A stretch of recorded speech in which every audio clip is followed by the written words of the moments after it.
New FBI report is shedding light on what crime really looks like inside of America's schools, painting a complex picture of what incidents happen and what drives them and how safety challenges are evolving. The report says that more than 1 million criminal incidents occurred in schools from 2020 to 2024, which involved roughly 1.5 victims and 1.2 million known offenders. It found most incidents happen in September, and many of them outside of the traditional school hours. Most common incidents, assault, accounting for more than 1/3 of all reports, and the vast majority of those involved the incidences involved what the FBI is calling personal weapons like fists, hands, teeth, and feet.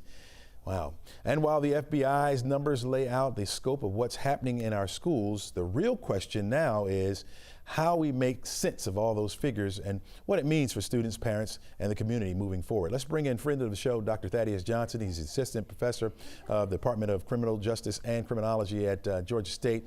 Dr. Thaddeus, welcome back to the show, man. Hey, thanks for having me. All right. So when you hear these numbers, right, we're looking at this and we're looking at trying to see in schools and what's becoming a little bit more dangerous, it seems, or are we just better at reporting these incidents? Which one is it? Is it more crime, or are we just, it's always been there and we're better at reporting it? Well, let me say this is a little bit of both. And the one thing that I will say is that there are caveats about the data. 21, 22. You really can't use those for a comparison. Those are not apples to apples. But 23 and 24, we can look at. And even though that we saw that there was more participation and more people involved in providing data, what we did see was that the actual rate actually decreased between 23 and 24. And so we know that most of these are assaults. Most of these are not gun assaults, not knife assaults. And so what we're seeing is a lot of personal conflict inside of our schools. And it's also important to know that this is not just for students and staff. This includes any crime that was reported at a school before, during, or after school hours. So it's important to kind of take those caveats. But this data does provide us to get a picture of what things look like inside of the schools. But I can't tell you whether it's getting worse or not, because there's no evidence for that. Will those numbers help us? Will they help us to make the schools safer, you think?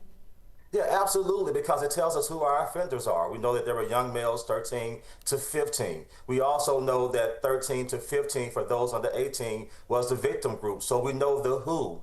We also know that it's not guns, it's not knives, that generally is personal conflict, it's fisticuffs. So we know that we can deal with everyday problems, prevent de-escalate assaults, bring in additional security, bring in policy, bring in training, and again, conflict de-escalation and conflict resolution for our students, tighten theft prevention, and also intensify drug prevention and things like that. So these are things that I was dealing with in school, and that was 1,000 years ago, and we still have those things, but there's no evidence, again, that things are getting worse or that most of these crimes involve guns or weapons. So let's look at it from a parent's perspective, right? I mean, the number one question is my kid safe in school? We talked about these cell phones, and they want the kids to have the cell phone just in case they need to be alerted and that kind of thing. What does the data, what can you see from the data that helps out moms and dads right now? How should they be feeling right now?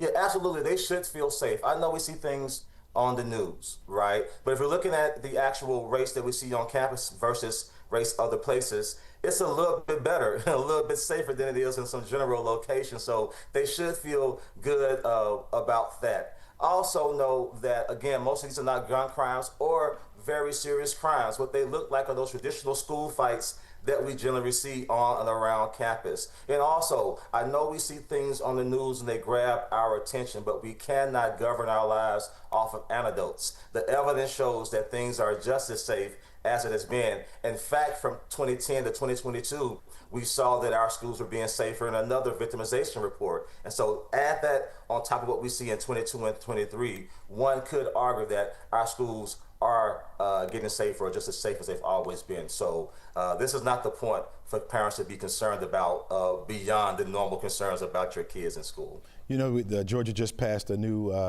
mental health bill that requires a mental health coordinator in schools. Will this help out with these fights that are taking place?